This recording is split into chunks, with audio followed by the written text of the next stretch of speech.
Hey guys, Joel K here from joelkphotocourses.com, and today we're bringing you the top 10 tips for editing cityscapes in Lightroom. And here we are in Lightroom, so I'm going to pop over to the development module by hitting Option Command 2, and now we see a lovely cityscape at night in Istanbul, Turkey. And this is a JPEG. You can check that by tapping I, and you see JPEG right there.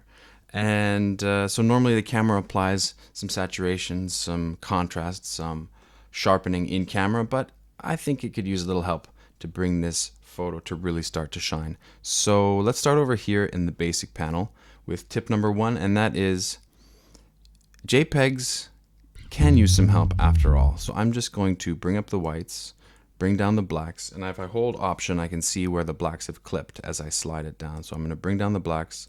Same goes for the whites. See where the whites have clipped. Bring up the shadows a little bit. Bring up the contrast a little bit. Maybe that's too much.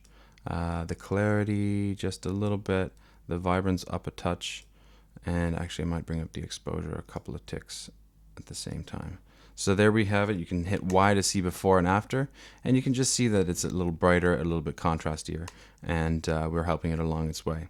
Okay, tip number 2, crop it.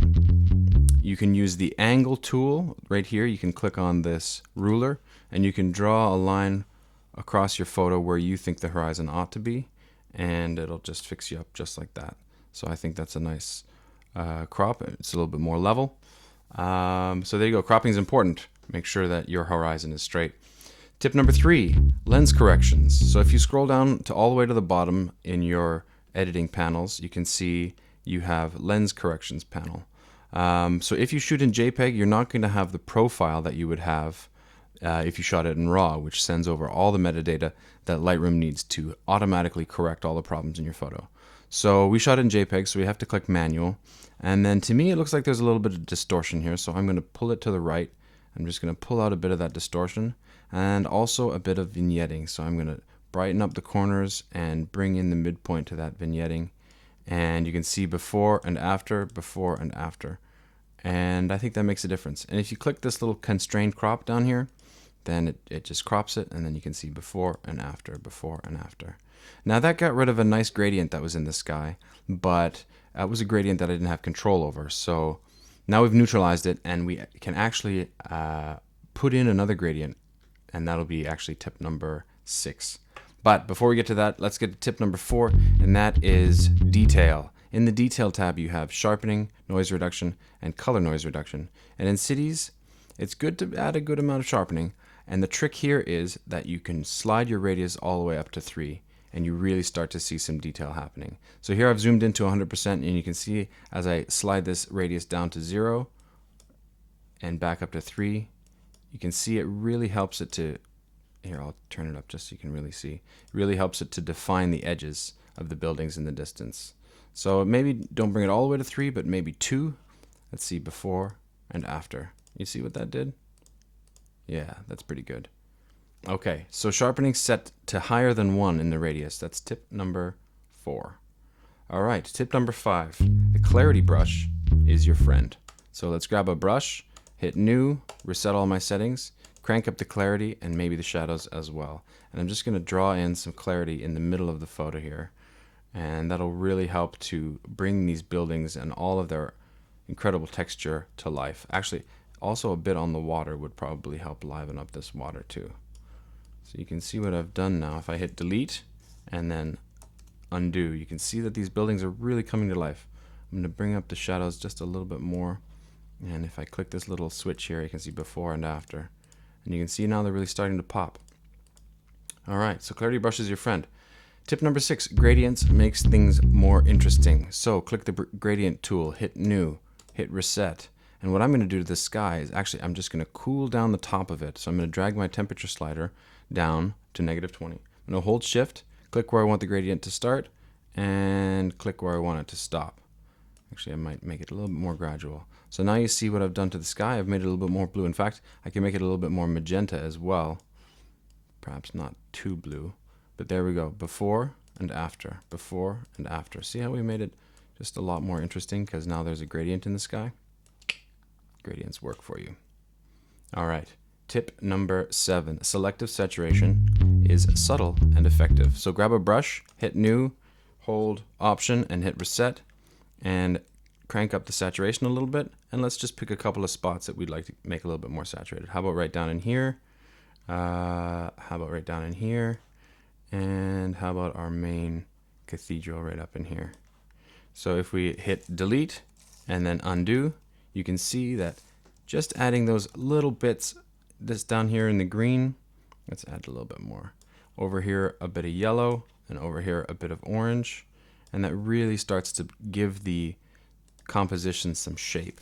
And it really helps your eye to move around from saturated spot to saturated spot to saturated spot. All right. Tip number 8, be gentle on your noise reduction. So let's close that brush tool and slide down to noise reduction.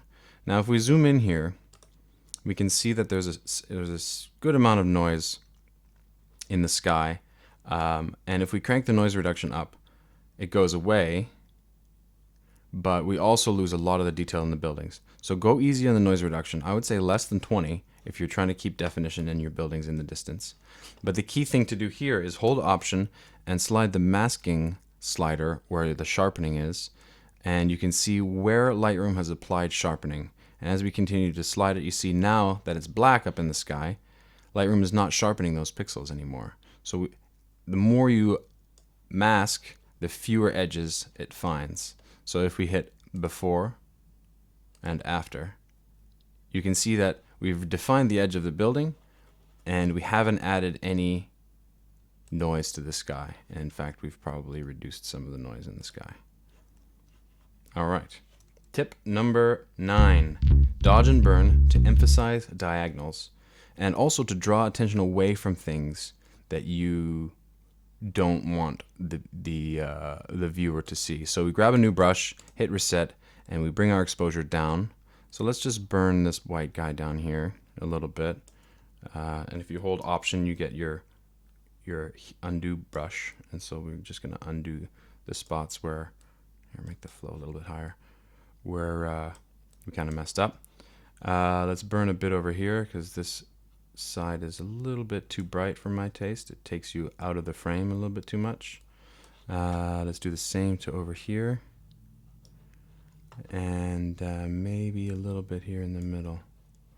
And as I do this burning, you can kind of see that it's giving some dimension to the scene, and it's giving a little bit of sort of variation to the scene here.